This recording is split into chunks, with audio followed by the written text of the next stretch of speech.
Dobrodošli u istočnu Srbiju. Nalazim se na Dunavu, nekih 30 km od Donjeg Milanovca, u magičnom predelu između Malog i Velikog Kazana.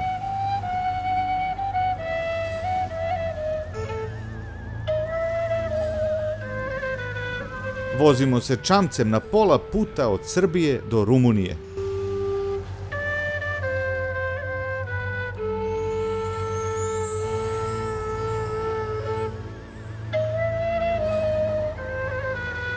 Ovo je čuvena Gvozdena kapija na ulazu u Veliki Kazan, a ovde je najdublji Dunav u čitavom svom toku, čak 86 metara.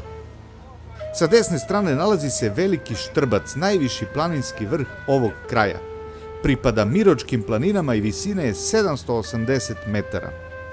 Tabla na steni posvećena je mađarskom grofu Sečenji. Za vreme Austro-Ugarske finansirao je i napravio put i prugu pored Dunava na rumunskoj strani. Taj put i pruga nalaze se 25 metara pod vodom, jer kad se pravio Đerdap 1, ovde je nivo vode podignut za 27 metara. Ranije je reka ovde bila veoma brza, za vreme velikih voda brodovi nisu mogli da idu uzvodno. Zahvaljujući tadašnjoj železnici, taj problem je rešen.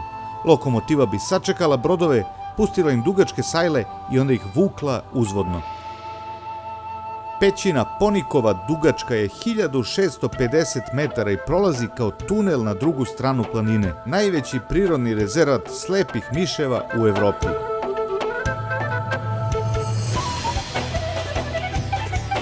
Ženski pravoslavni manastir Mrakonja datira sa početka 15. veka. Bio je na drugom mestu, ali kada se gradio Đerdap, prebačen je ovde.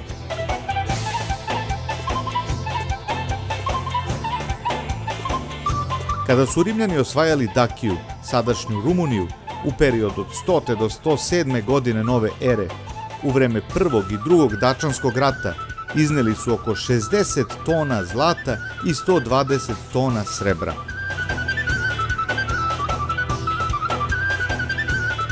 U pećini su se skrivali najbolji dačanski vojnici i čekali da vide rimske karavane sa opljačkanim zlatom kako se kreću Trajanovim putem, to je sa naše strane Dunava.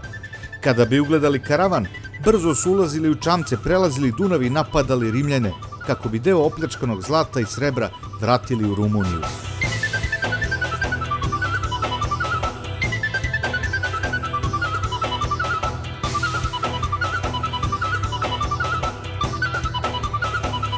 Nekada se ovde nalazio manastir, a tu je sada statua posljednjeg dačanskog kralja Decebala.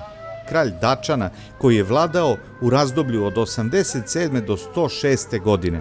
Posle gotovo jednog veka nesloge ujedinio je dačanska plemena i dugo je uspešno dolevao rimskoj ekspanziji. Do pojave imperatora Trajana, Rimljani su plaćali danak Dačanima. Ali i pored sve upornosti, nije se mogao odupreti nadmoćnoj vojsci cara Trajana, koja je u 2 navrata prodrla u zemlju Dačana.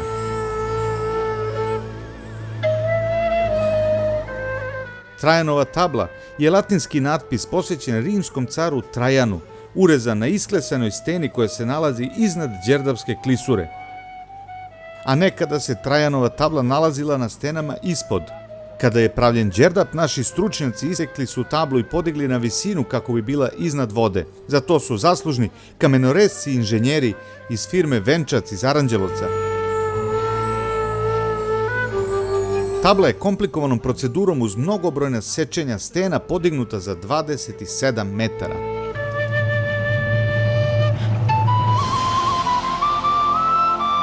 Koliko samo mitova i legendi čuva istočna Srbija. Priroda je ovde bila izuzetno darežljiva, a Dunav je posebno magičan i veličanstven. Pre mnogo godina posetio sam mesto gde Dunav izvire, obilazio sam mnoge države i gledao čuda znana i neznana. Đerdapska klisura je jedno od najlepših mesta na svetu. Dođite i uverite se u moje reči.